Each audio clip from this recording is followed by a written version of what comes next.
Hey everyone, we have a great interview for you on the Europeans this week with Thomas Ntinas about what ancient Europeans ate and how different it is from the way that we eat in Europe today. Thom is the co-host of The Delicious Legacy. It's a podcast all about ancient people's eating habits, and you should definitely check it out. But first, check out this interview with him. Enjoy! Hi, Thom. Thanks so much for joining us today at the Europeans. Nice to have you here. Thank you so much for inviting me. I'm glad to be Um, here. we're we're here to talk about ancient food today, and I wanted to start by asking you what first got you interested in exploring recipes from ancient times? Well, I think it's two things. Basically, I'm a very curious person. I'm always curious about stuff, and I'm also a very hungry person. Me too. Me three. So great. So that was basically my kind of beginning. I love history in general. From a place in North Greece that has long history. So I thought, okay, kind of combining the two passions. I was DJing in a small bar in my hometown, and it was late at night. And at some point, I've left the bar, the music playing, and I went down to explore in the kitchen areas and the office, and I saw a book about ancient Greek and Roman food. And I nicked the book and I made photocopies of the recipes, and I brought it back the next night I was DJing. So I was looking at all these ingredients and all these uh, terms and terminology. I was like, wow, what's that? I never heard of this herb or this spice. And I'm like, great. I want to try all this weird stuff and all these flavors. What was the first ancient recipe that you actually tried making for yourself? Do you remember? Yes. So there was one with smoked pork from Sally Granger's book. That book I found. It was smoked pork cooked in a wine, like white wine, vinegar, honey, and lots Ooh, of different herbs, anise seeds, fennel seeds, black peppercorns, cumin, all these kind of spices, basically. So it was sounds like really good. I know we're yeah, all supposed to be eating less meat, but that sounds yeah. delicious. It was like a sweet and spicy, you know, sweet and sour pork type of thing, basically. Yeah. Yeah. That's great. How easy is it to find recipes from ancient Greece and ancient Rome? I mean, w were there traditions of writing down recipes all those thousands of years ago? Hmm. That's a good question. Um, I think it's quite difficult to find, to be honest, recipes per se. What we have to remember is that people back then, the cooks, the professional cooks, were mostly slaves. Mm, Mm. they were going to cook according to the taste of the master. Now, that's one thing, but as the Greek cities around the Mediterranean prospered over the centuries, around the 4th century and 3rd century BCE, um, more people became what we would call a bit more middle class today in our terms. So you had rich merchants and a bigger population that could afford different things. So they would do bigger symposiums, they were drinking wines, they would have people that would want to show off again with their friends, their wealth, and so on. So they would have big banquets and large meals and rich meals. So they would bring the best cook from Syria who makes the best sweets, the best fish cook from the Black Sea, someone who can make the best tuna, and so on. So they would kind of compete and have good cooks, and they will have sort of recipes. And you see that a lot in the comedies, in the ancient plays from comedies and tragedies. There was always going to be an element in these plays about a cook or someone who makes something well. Yeah, that element. So there were kind of cookbooks after a point, but they weren't highbrow culture literature. So they weren't preserved through the Mm. antiquity. So we have lost almost everything with the exception of the Apicius cookbook, who was a Roman gourmand and a rich aristocratic general from the 1st century AD, more or less. And that book that we have nowadays is from the 4th or 5th century AD, but it talks about recipes from Apicius, allegedly from Apicius. So there's all these recipes that exist now, and they're all very short instructions in a sense. So it says to cook, for example, this pork, let's say, you'll have take pork, vinegar, wine, boil, uh, pound in a mortar and a pestle, aniseeds, peppercorns, and dress with wine and garum. And that's it, for example. Something like that. Doesn't So give it you... wouldn't say like how much No. of each spice to add or anything. No instructions. Ah. It's like one of those Great British Bake Off challenges where they like don't want to give away too many details. Just says Absolutely. make the dough. Yeah, exactly. So this is the one thing that we have from the ancient Roman world. And the other, we have a book called Philosophers at Dinner from Athenaeus, again, around the 2nd or 10th century AD, which these philosophers at dinner, they have a dinner and they talk about the ancient Greek world 500 years before.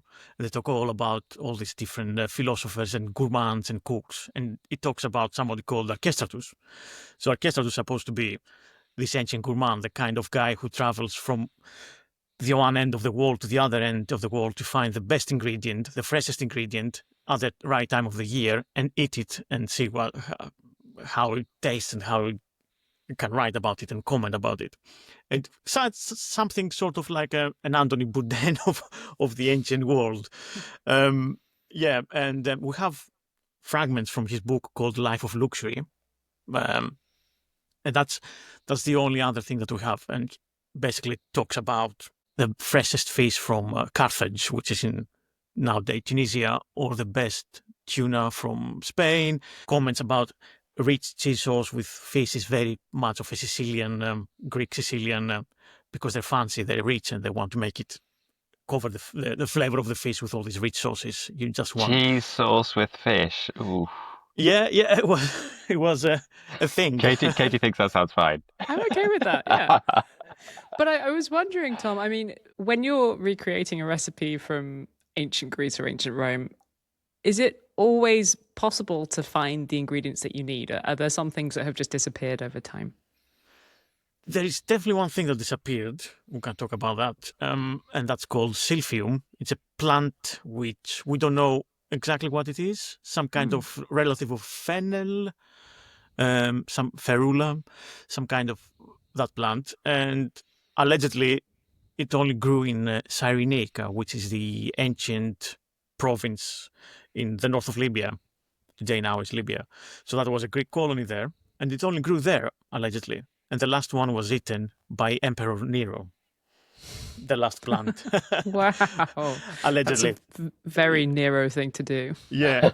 So we have lost that plant. However, the ancients, they said that there is a relative of this plant from Persia, Iran, India, and so on, that area of the world, which we still use today, in Indian cuisine, of course, and it's called Asafoetida. And it's very pungent, very strong taste. We use it as a powder nowadays, so you flavor Indian food with this powder. It's kind of garlicky and sulfurous and strong taste. And the other thing we can talk about is garum.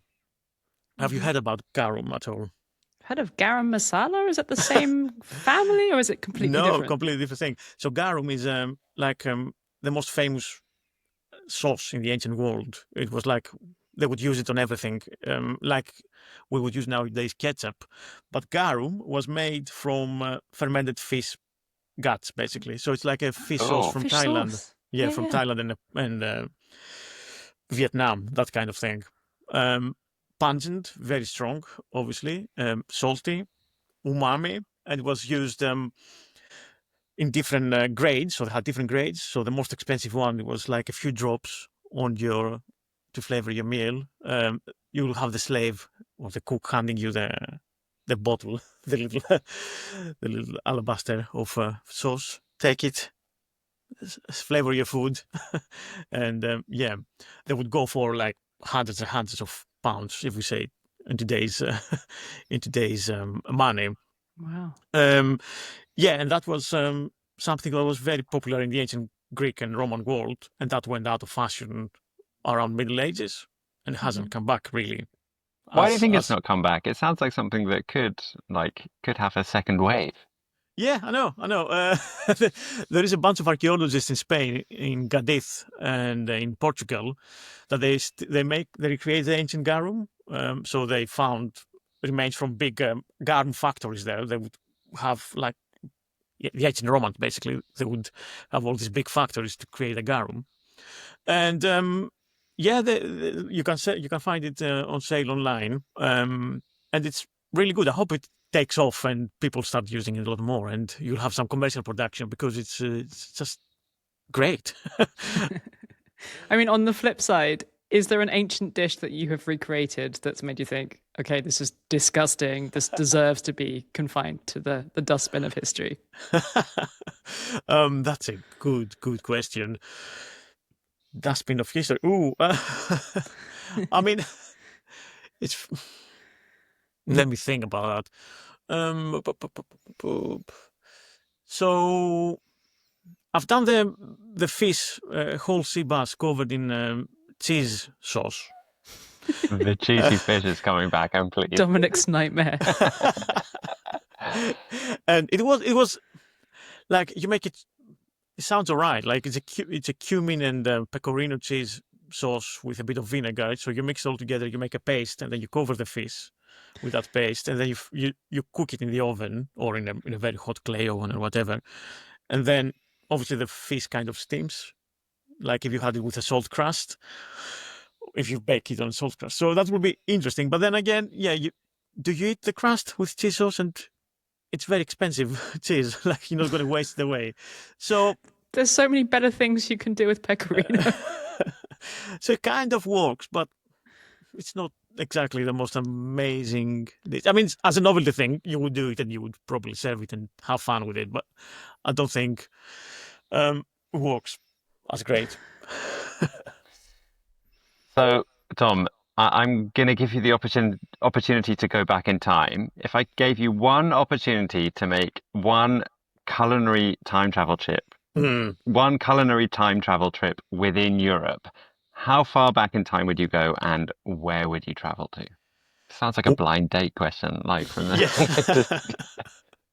Well, you know what I'm going to say, I think. I think I'm going to go to the home of Archestratus, so my favorite ancient gourmand. At 330 BCE in Sicily, we'll go to the town of Syracuse, basically, which was at the time the biggest, largest, and most prosperous Greek city in the ancient world, even bigger than Athens. And the rich merchants, placed strategically in the middle of the Mediterranean Sea, they would travel all over and get the best fishes, the best spices from all across the world, from India to North Africa, and they would create all these delicious, tasty dishes with freshest fish and prawns and lobsters and rich sauces with the best wine and honey and all that. So I would go there probably, have a dinner with Archestratus. I mean, Sicily is the only place I think I've ever been where I cried because the food was so good. So they've clearly been doing it right for 3,000 years. Yeah. I think that's the right choice. Such a good place. Yeah, I mean, I went last year and that's amazing. So good. Just to pivot to a more depressing final question, Thom. We seem to be living in rather doom-laden times politically. Without wanting to suggest that the world is actually ending, it does seem that thinking about impending disaster is something that we shared a lot with ancient people. Did our ancient European ancestors have specific plans for things that they would eat if the world really was coming to an end? That's a funny question. Well, I think the ancient Greek and Romans, they didn't have that concept of world ending, basically. There was more, if we talk about more philosophical discussions that people like Plato and Socrates had, I think they thought the world in a more cyclical manner. So there was not like an end of the world. What we find is later on with Christianity, I suppose, with we have the New Testament and the Apocalypse, which then people started thinking about that the world is going to end or so, something like that.